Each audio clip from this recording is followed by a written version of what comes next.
السلام علیکم ورحمۃ اللہ وبرکاتہ۔ دوستو، آپ کی خدمت میں 10 باتیں عرض کی جائے گی۔ پہلے نمبر پہ حضرت یوسف علیہ السلام کی آزمائش۔ تمام انبیاء کرام کی طرح حضرت یوسف علیہ السلام کو بھی اللہ کی رضا اور خوشنودی حاصل کرنے کے لیے سخت آزمائشوں سے گزرنا پڑا۔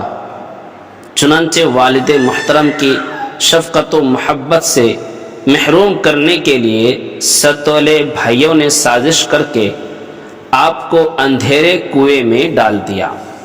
پھر ایک قافلے کے ذریعے عزیز مصر کے ہاتھوں بیچ دیے گئے۔ چند سال ہی گزرے تھے کہ عزیز مصر کی بیوی کی سازش پر تقریباً 9 سال حضرت یوسف علیہ السلام جیل میں رہے۔ جب آپ نے ان تمام مراحل کو صبر و استقامت کے ساتھ طے کر لیا تو اللہ تعالیٰ نے آپ کے اندر حلم و وقار، امانت و دیانت اور عزت و شرافت جیسی صفاتیں مکمل طور پر پیدا فرما دی۔ آپ کے صبر و استقامت کی بنا پر بچھڑے ہوئے بھائیوں کو ملا دیا، والد کی گئی ہوئی بینائی واپس کر دی، اور سب سے بڑھ کر آپ کو جیل خانے سے نکال کر نبوت و حکومت سے بھی سرفراز فرما دیا۔ اسی طرح اللہ تعالیٰ صبر کرنے والے اپنے مخلص بندوں کو دین و دنیا کی دولت و عزت عطا فرمایا کرتے ہیں۔ نمبر 2، اللہ کی قدرت، آنکھ کی بناوٹ۔ اللہ تعالیٰ نے انسان کی آنکھیں بنائی جن کی پتلیوں میں لاکھوں بلب روشنی کے لیے لگا دیے گئے ہیں۔ ان میں کچھ بلب ایسے ہیں جن سے رنگ کا پتہ چلتا ہے، کچھ ایسے ہیں جن سے دوری کا پتہ چلتا ہے، اور کچھ ایسے ہیں جن سے سائز کا پتہ چلتا ہے۔ اگر ان میں سے ایک بھی بلب بجھ جائے تو کالے گورے، دوری نزدیکی اور موٹے پتلے ہونے کا علم ختم ہو جائے اور تمام چیزیں ایک جیسی نظر آنے لگے۔ آنکھ کے اندر اتنے سارے بلب کا روشن کرنا اللہ تعالیٰ کی بہت بڑی قدرت ہے۔ نمبر 3، ایک فرض کے بارے میں جمعے کی نماز ادا کرنا۔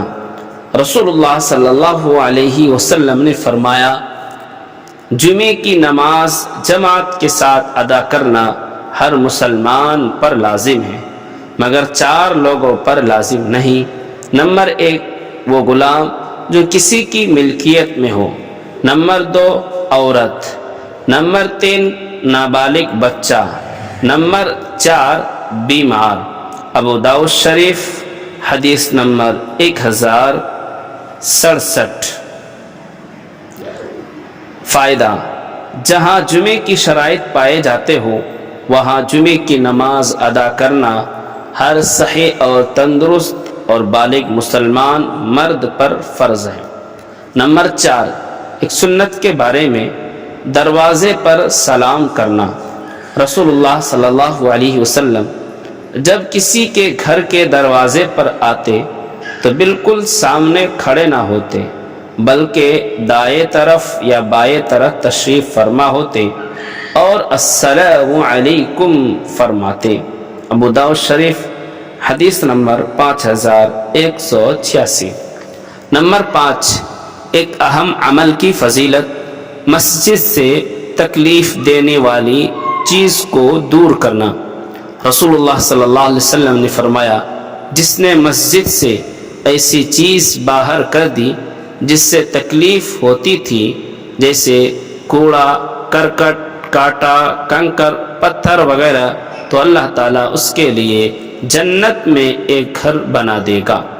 ابن ماجہ شریف، حدیث نمبر 757۔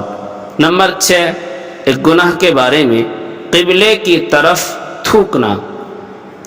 رسول اللہ صلی اللہ علیہ وسلم نے فرمایا، جس نے قبلہ رخ بلغم اور تھوک پھینکا وہ قیامت کے دن اس حالت میں آئے گا کہ وہ بلغم اس کے دونوں آنکھوں کے درمیان چپکا ہوا ہوگا۔ ابو داؤد شریف حدیث نمبر 3824۔ نمبر 7، دنیا کے بارے میں۔ دنیا آخرت میں کامیابی کا ذریعہ ہے۔ رسول اللہ صلی اللہ علیہ وسلم نے فرمایا، دنیا ایسے آدمی کے لیے بہت ہی اچھا گھر ہے جو اس کو آخرت میں کامیابی کا ذریعہ بنائے اور اللہ تعالیٰ کو اس کے ذریعے راضی کر لے، اور وہ ایسے آدمی کے لیے بہت ہی برا گھر ہے جس کو آخرت کے کاموں سے روک دے اور اللہ تعالیٰ کو ناراض کر دے۔ مستدرک حدیث نمبر 7870۔ نمبر 8، آخرت کے بارے میں انصاف کا ترازو۔ قرآن میں اللہ تعالیٰ فرماتا ہے، قیامت کے دن ہم انصاف کا ترازو قائم کریں گے اور کسی پر ظلم نہ ہوگا۔ اگر رائے کے دانے کے برابر بھی کوئی عمل ہوگا تو ہم اس کو حاضر کر دیں گے اور ہم حساب لینے والے کافی ہیں۔ سورہ انبیاء آیت نمبر 47۔ نمبر 9، طب نبوی سے علاج۔ راکھ سے زخم کا علاج۔ غزوہ احد میں جب رسول اللہ صلی اللہ علیہ وسلم کا چہرہ مبارک زخمی ہو گیا تو آپ صلی اللہ علیہ وسلم کی صاحبزادی حضرت فاطمہ زہرا رضی اللہ تعالی عنہ خون دھو رہی تھی اور حضرت علی رضی اللہ عنہ زخموں پر پانی ڈال رہے تھے۔ حضرت فاطمہ رضی اللہ عنہ نے جب دیکھا کہ خون بند ہونے کے بجائے بڑھتا ہی جا رہا ہے تو انہوں نے کھجور کے پتوں کی چٹائی کا ایک ٹکڑا لے کر جلایا، اور جب وہ راکھ ہو گیا تو اس کو زخموں پر لگا دیا، جس سے خون آنا بند ہو گیا۔ بخاری شریف حدیث نمبر 2903۔ فائدہ، حکیموں نے لکھا ہے کہ ٹھاٹھ اور کھجور کی چٹائی کی راکھ بہتے ہوئے خون کو روکنے میں بے حد مفید ہے۔ نمبر 10، قرآن کی نصیحت۔ قرآن میں اللہ تعالیٰ فرماتا ہے، اس وقت کو یاد کرو جب تمہارے رب نے تم کو خبردار کر دیا تھا کہ اگر تم شکر کرو گے تو تم کو اپنی نعمتیں اور زیادہ دوں گا، اور اگر تم ناشکری کرو گے تو یقین جانو میری سزا بڑی سخت ہے۔ سورہ ابراہیم آیت نمبر 7۔ دوستو، ویڈیو اچھی لگی تو چینل کو ضرور سبسکرائب کریں۔